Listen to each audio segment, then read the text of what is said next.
बनने के लिए तपस्या कर रही हैं। आकाशवाणी ने क्या कहा? अस्तापकाहु न कीन्हा भवानी, अस्तापकाहु न कीन्हा भवानी,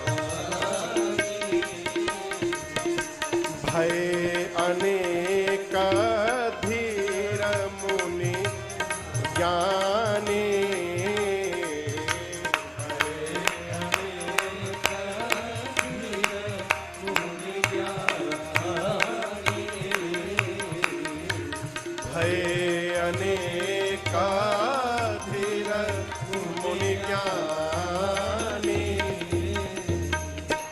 आकाशवाणी ने कहा, हे भवानी जी, आपने जैसी तपस्या की आज तक ऐसी तपस्या किसी ने नहीं की। आपकी मनोकामना पूरी हो गई। हम आपको भवानी कह रहे हैं। अभी आप पार्वती हैं, परंतु शीघ्र ही आप भवानी बनने वाली हैं। ये आपकी मनोकामना पूर्ण हो गई।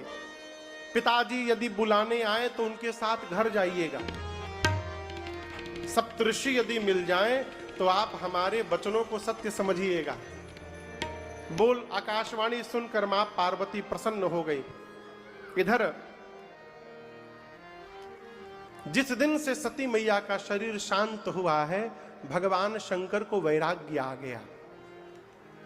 कैलाश छोड़कर बाबा आगे निकल गए। कहीं श्रोता मिल जाते तो उनको कथा सुनाते बैठकर, कहीं कथा चलती दिख जाती थी, वहां बैठकर कथा सुनते थे। आपको बताऊं, शंकर जी नीलगिरी पर्वत गए थे और नीलगिरी पर्वत पर कौन कथा सुना रहा है? काग भुषुंडी जी कौवा बनके वहीं पर शंकर भगवान हंस का रूप बना करके और सरोवर में बैठकर पूरी राम कथा सुने थे काग भुषुंडी जी से। वही कथा यहां चल रही है। एक दिन शंकर भगवान के आगे राम जी प्रकट हो गए, उनके प्रेम का दर्शन करके। नेम प्रेम शंकर कर देखा, अविचल हृदय भगति करे। प्रगटे राम कृतज्ञ कृपाला। राम जी शंकर जी के सामने प्रकट हो गए और केवल प्रकट नहीं भय, पार्वती जी के जन्म से लेकर अब तक की पूरी कथा सुनाए। शंकर भगवान मन में सोचे, धन्य है प्रभु, जिस पार्वती ने पिछले जन्म में आपकी कथा नहीं सुनी, उसी पार्वती की कथा आप इतने प्रेम से सुना रहे हैं। धन्य है प्रभु। जब कथा पूरी हो गई तो राम जी ने पूछा शंकर भगवान से, बाबा कैसी कथा रही? शंकर जी बोले, जब इतना सुंदर कथावाचक कथा सुनाएगा तो कथा तो ऐसे ही दिव्य हो जाएगी। अद्भुत कथा सुनाई प्रभु आपने। राम जी बोले, इतनी अच्छी आपको मैंने कथा सुनाई, हमको कुछ दक्षिणा नहीं देंगे? शंकर जी बोले, क्या दक्षिणा चाहिए आपको? राम जी बोले, मेरी यही दक्षिणा है, जाई विवाह हो शैल जही, यह मोहि मांगे। मैं यही मांग रहा हूं कि आप जाकर पार्वती जी से विवाह करिए। शंकर जी ने तो पहले मना किया, प्रभु ये उचित नहीं होगा, लेकिन आप यदि कह रहे हैं तो आपकी आज्ञा शिरोधार्य है। राम जी अंतर ध्यान हो गए। शंकर भगवान सोचे, नहीं, पार्वती ने पिछले जन्म में मेरे भगवान की परीक्षा ली थी।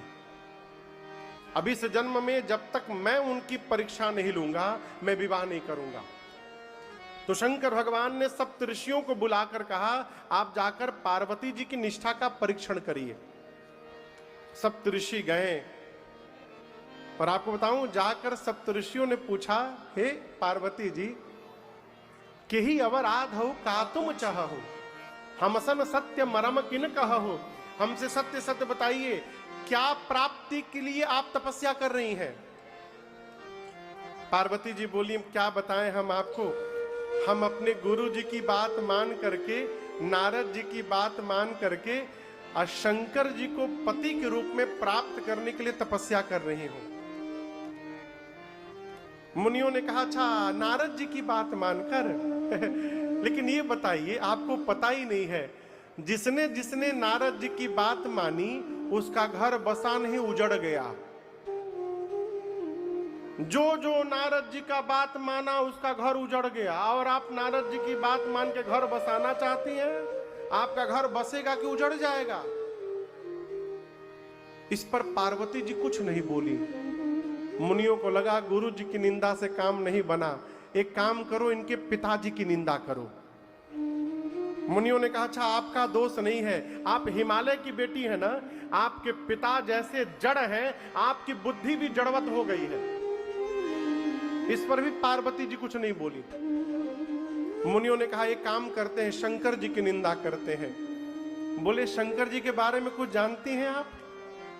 भीख मांग के खाते हैं, भीख। जो स्वयं भीख मांग के खा रहा हो वो आपका पेट कहां से भरेगा?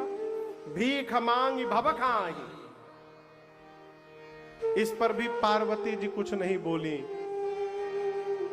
मुनियों ने मां के आगे विकल्प रखा। क्यों? विकल्प आएगा तो संकल्प टूट जाएगा। मुनियों ने कहा हम आपके लिए बहुत सुंदर दूल्हा लेकर के आए हैं। कौन? विष्णु भगवान। उनमें कोई दोष नहीं है, बड़े सुंदर हैं। यदि आप कहिएगा तो उनसे विवाह की बात चला सकते हैं। तब पार्वती जी ने अपना मुख खोला। कहती हैं आप लोग कह रहे हैं कि नारद जी की बात मानकर मेरा घर उजड़ जाएगा। अब मैं बोल रही हूं मेरा घर उजड़े चाहे बसे, मैं अपने गुरु जी की आज्ञा की अवहेलना करने वाली नहीं हूं। आप कह रहे हैं कि शंकर भगवान में बड़ा दोष है, विष्णु भगवान में कोई दोष नहीं, लेकिन आप लोग आने में विलंब कर दिए हैं। अब हम क्या करें? लगन इनसे